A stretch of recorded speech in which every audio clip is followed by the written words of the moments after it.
Okay, so this is my assignment for human growth and development for middle-aged adulthood. So the person I decided to interview is my mom. So your first question is, what is your age? I am 43. Yes, and she'll be 44 this month. So, as people go through different stages of life, there are some visible signs that indicate the stage of development. For example, in middle adulthood, some examples of aging is hearing loss, weakening of muscles and bones, and weight gain. What are some visible signs of aging that you have noticed that are happening at this time in your life? Weight gain and loss of muscle and a little bit of loss of hearing, not much. Okay, so serious health conditions usually arise during this stage of development, so it is important to know family history to be aware of possible issues you may have due to your genetics. Does your family have any hereditary heart problems, cancer, hypertension, or diabetes? Diabetes, yes, on both my mom and dad's side, and cancer on my mom's side. Um, no heart conditions that we're aware of. Any other hereditary problems that you kind of monitor for due to family history? Um, Kidney problems, both mom and dad's side. Um, Other than that, that's it. Okay, so you are aware of these hereditary problems. It is also important to know the signs and symptoms so you can start monitoring early and catch any early signs to prevent any further sickness of any of these diseases. So, are you aware of the signs and symptoms of these health problems? I am. And do you know specifically what signs and symptoms to look out for? Um, so with cancer, it's breast cancer on my mom's side. So having yearly mammogram checks, self-examinations. So yes, I know those. Diabetes, have to watch it with the weight gain, do yearly physicals to check blood sugars. Um, and then the kidney issues and stuff, it's just the yearly physicals, having the CBC test being done to check your white and blood cell counts and stuff like that. So Very good. As we know, all actions have some sort of effect as based on our lifestyle choices. If you choose to do good habits, there will be good outcomes. And if you choose to do bad habits, they can lead to bad outcomes. What lifestyle choices have had a strong impact on your health status? For example, exercising, diets, any other habits, etc. good habits. Good or bad? um, Bad habits would probably be too much, so stressed a lot. Smoking is a bad habit. Um, Probably not exercising enough would be a bad habit. As in the good habits, trying to eat more healthier, more unprocessed food, so just fruits and veggies and meats. Um, Drinking lots of water, things like that. So Very good. If you could change your choices from the past, what lifestyle choices would you change? would have never started smoking. Okay.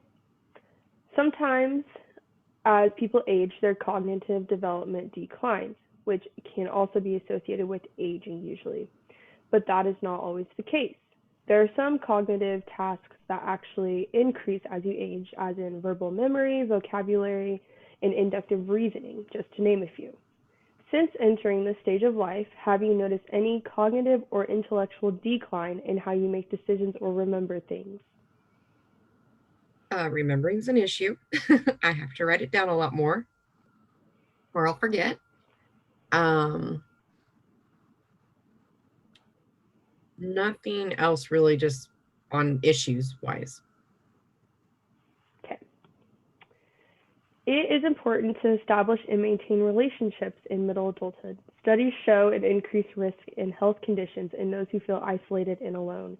In the socio-emotional selective theory, it predicts a quantitative decrease in the number of social interactions in favor of those bringing greater emotional fulfillment. So basically, as you get older, you see a decrease in the amount of friends you have, but a greater emotional connection to those few friends you do have. How have your relationships changed with others since entering into the stage of life, as in your spouse slash significant other, parents, children, coworkers, and neighbors? So with my spouse, my husband, I have a better and deeper connection the older that we get.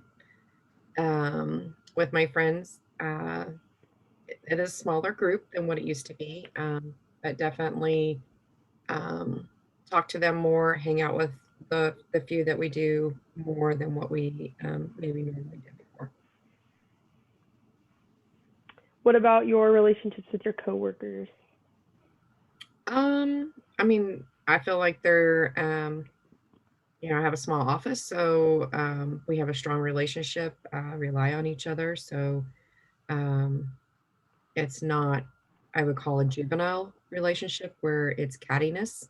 There's a lot of respect for each other in the office, and I can definitely tell that has came more with age. And what about your parents and children? I feel like with my children, the older I get, that I try to have, or I try to keep and build on those relationships to stay stronger. And then with my parents, I do the same, check on them more to make sure that, um, everything's good. One is local here in the same town I live in, and one is 900 miles away. So I try to talk to them as much as possible. Okay. So the next question, what is your career at this time? My career is I work for a nonprofit organization. I am considered a projects coordinator. Um, I oversee our satellite branch here in Hutchinson, as well as do outreach and all kinds of different little stuff. I mean, I administer grants. I go after new grants. I try to find solutions to problems in the housing area and the market for individuals that are low to moderate income. Very good. So with that, middle adulthood is characterized by a time of transition, change, and renewal. Attitudes about work and satisfaction from work tend to undergo transformation during this time. Age is positively related to job satisfaction. As the older we get, the more we are derived satisfaction in our work. If the individual is not satisfied in their job, then there is an increase in dissatisfaction the longer one stays at the same position. So, with that, are you comfortable and content with your career? Why or why not?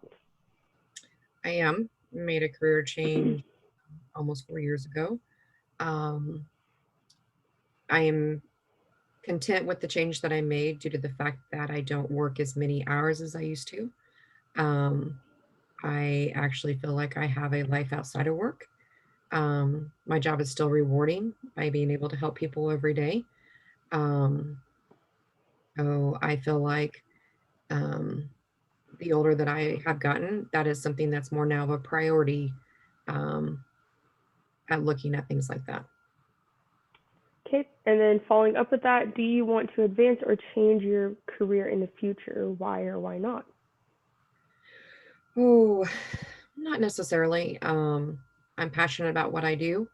One program in particular. I have been doing that program between the company I work for now and the one previously for over 11 years now, and just very, very passionate, and that is strong for me. So I don't see a change. Okay, next question. So, during earlier stages of life, individuals establish a dream or a goal they are trying to achieve in life. Sometimes during the middle adulthood stage, these individuals lose their desire for their dream of the future and then reality sets in. This can lead to different choices in life that are made for self fulfillment instead of social acceptance. The person becomes more focused on the present than the future or past, then reflecting on things of the past they never got done or they don't think they'll be able to achieve in the future. This is referred to as a midlife crisis. Do you predict you will, or have you felt like you have experienced a midlife crisis? Um, I do not. I feel like that might have been avoided because I did not get a degree right outside of high school. I waited over 20 some years to be able to fulfill that dream. Um, and I've been able to grow with um, that process that it took for me to achieve my schooling. Um, so I feel like I can reflect at where I was before and where I am now and where we are going. So no, I do not feel like that. Okay, so middle adulthood is ages 40 to 65, so you are in the very early section of it. So do you feel in the future you might go through a midlife crisis? I don't feel so. I don't. No buying houses or cars or No, because crazy personality change or an appearance?